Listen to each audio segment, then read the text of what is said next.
سے موضوعات معین کیے تھے، بعض موضوعات میں عموم رکھا گیا تاکہ مبتدی طلباء مقابلے کی دوڑ میں شریک ہو سکیں، اور بعض موضوعات میں محدودات لگا کر سکل پیدا کیا گیا تاکہ بڑے درجات کے طلباء محنت کریں، جستجو سے کام لیں، تحقیق طلب مواد لیں، فکر و نظر کے نئے زاویے سامنے لائیں، مگر وہ موضوعات جو قابل تحقیق تھے قابل اتفاق نہ سمجھے گئے۔ ایک مسئلہ فلسطین کا جو ان دنوں سب سے زیادہ اہم ہے، اس اہم موضوع پر گفتگو کرنے کے لیے ہماری امید، ہماری توقع تو یہ تھی کہ بہت سے طلباء آئیں گے، بہت سے طلباء فکری، مذہبی، تاریخی، قانونی گوشوں پر گفتگو کریں گے، مگر 3 درجن سے زائد شرکاء میں سے 3 یا 4 طالب علم بھی ایسے ہیں جنہوں نے مسئلہ فلسطین پر گفتگو کی۔ اس میں سکول کمیٹی کی طرف سے ان طلباء کو اعزازی انعام دیا جائے گا تو ان طلباء نے اس درد کو سمجھتے ہوئے اپنے خیالات کو پیش کرنے کا ضرور ہے۔ سامعین گرامی، اس موضوع کی تشریح کو کرنے کے لیے میں دل کی چند باتیں عرض کرنا چاہتا ہوں۔ کوئی یہ سوال پوچھتا ہے کہ فلسطین پر مسلمانوں کا حق کیسے ہے؟ کوئی یہ سوال پوچھے کہ حماس نے حملہ کیوں کیا ہے؟ کوئی یہ سوال پوچھے کہ قانونی طور پر تمہارے پاس کیا جواز ہے؟ سامنے پہلا سوال یہ ہے کہ ہمارا حق کیسے ہے؟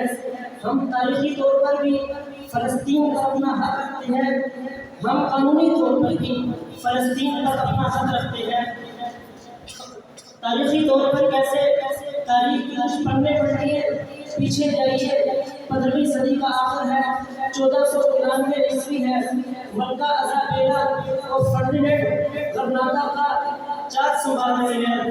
ابو عبداللہ مسلم نے پلیٹ میں چابی رکھ کر ان کے حوالے کر دی، وہ عیسائی ریاست تسلیم کی گئی کیونکہ چابیاں ان کے حوالے کی گئی تھی، وہ عیسائی ریاست مان لی گئی۔ اقوام متحدہ آج بھی مانتی ہے، وہاں عیسائی آج بھی مانتے ہیں کہ چابیاں ابو عبداللہ نے خود ان کے حوالے کی گئی۔ سامعین گرامی، اگر اندلس کے اوپر عیسائیوں کا غلبہ اس وجہ سے کیا جا رہا ہے کہ وہاں پر چابی ان کے حوالے کی گئی تھی، تو فلسطین کا معاملہ بھی دیکھیے۔ حضرت عمر مدینہ سے چلتے ہیں، حضرت عمر فلسطین پہنچتے ہیں، عیسائی پاس ہیں، پلیٹ میں رکھ کے چابی دیتے ہیں، اصل حاکم آپ ہیں۔ اگر اندلس پر عیسائیوں کا حق تسلیم کیا گیا تو فلسطین پر مسلمانوں کا حق تسلیم کیوں نہیں کیا جا رہا؟ ہمارے پاس کیا جواب ہے؟ اگر تم فلسطین پر ہمیں حق نہیں دو گے تو ہم اندلس کو بھی بات کر لیں گے، اندلس پر بھی ہمارا حق ہے، کیونکہ اندلس پر بھی ہم نے 8 سال تک گزارا نہیں کیا ہے۔ خاک فلسطین پہ یہودیوں کا عقل ہے خاک فلسطین پہ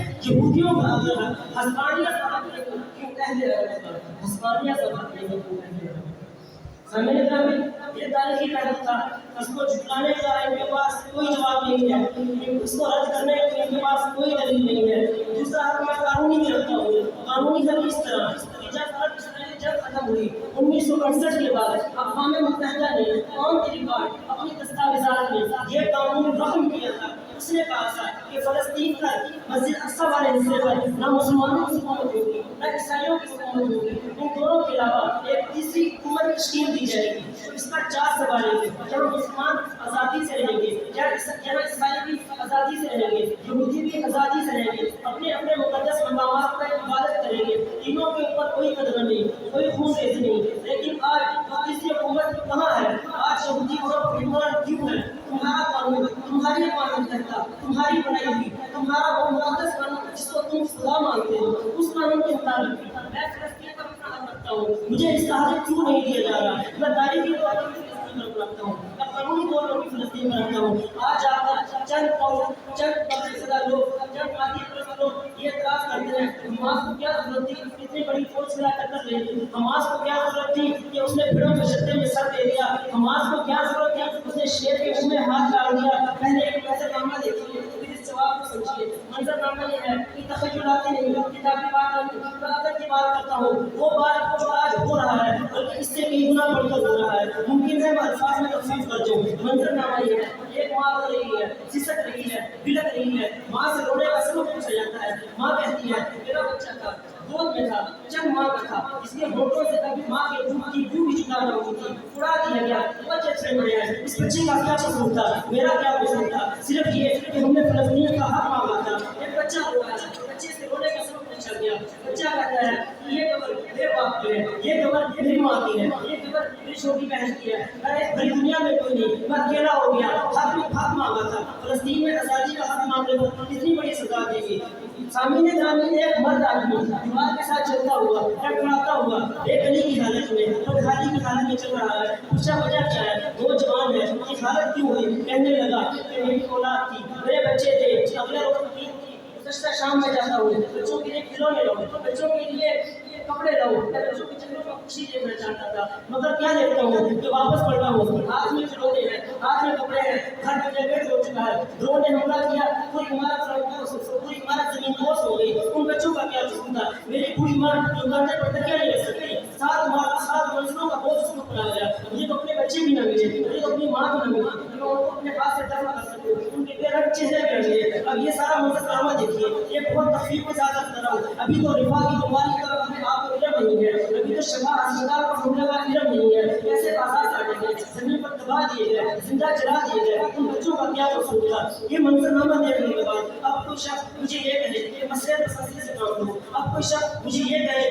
کہ حکمت سے کام لوں، جب چند نوجوانوں نے، چند مجاہدوں نے نعرہ دستاویز بلند کیا، تکبیر کی دھن پر حملہ کیا اور اللہ اکبر کو اپنا ہم نوا بنایا، پھر تمہیں حکمت یاد آتی ہے، پھر تمہیں یہ یاد آتا ہے کہ اس وقت حملہ نہیں کرنا چاہیے تھا، وہ بہت بڑی طاقت ہے، وہ بہت زیادہ طاقت رکھتے ہیں، ان کے پاس پوری دنیا کی طاقت ہے، ان کے پاس اسلحہ بڑا اچھا ہے، ان کے پاس فوجی طاقت بڑی اچھی ہے، ان کے پاس میرا کا فٹائل ہے، ان کے پاس اچھے اچھے ہیلی کاپٹر ہے، تم کیا کر لو گے ان کے؟ شاید آپ ہماری تاریخ سے واقف ہیں، جو فقیران کلفانہ یا فقیران حرم ان کے ہم گواہ ہیں، ان سے عرض کرنا چاہتا ہوں اپنی قانونی موشقافی ایک طرف رکھیں، اپنے تحفظات ایک طرف رکھیں، ذرا میری تاریخ بتائیں، ہم 13 تھے، ہم 1000 سے لڑ گئے، ہم 3000 ہوئے، ہم نے 10,000 پکا دیے، ہم 10,000 ہوئے، ہم نے 1,000 پکا دیے، ہم 30,000 ہوئے، ہم نے 1,500 کاٹ ڈالے۔ ہماری تاریخ میں یہ ہے بہت سے لے کر بلخان و طرابلس تک میری تاریخ بھی بڑی ہے، میرے ہر دور میں ہر زمانے میں زوروں سے طاقت دی ہے، ہر زمانے میں بڑی طاقتوں سے طاقت دی ہے، ان کو میرا گیٹ کر کے رکھا ہے۔ یہ قانونی حق بھی رکھتا ہوں، میں اخلاقی حق بھی رکھتا ہوں، میں اپنے جدوجہد کی آزادی کے لیے مسلح جدوجہد کا حق بھی رکھتا ہوں، لہٰذا کوئی دنیا کی طاقت نہیں تو مجھے اس سے روک سکے۔ اللہ کو معاملت دیے مومن پہ بھروسہ، اللہ کو معاملت دیے مومن پہ بھروسہ، ابلیس کو یورپ کی مشینوں پر سنبھالا۔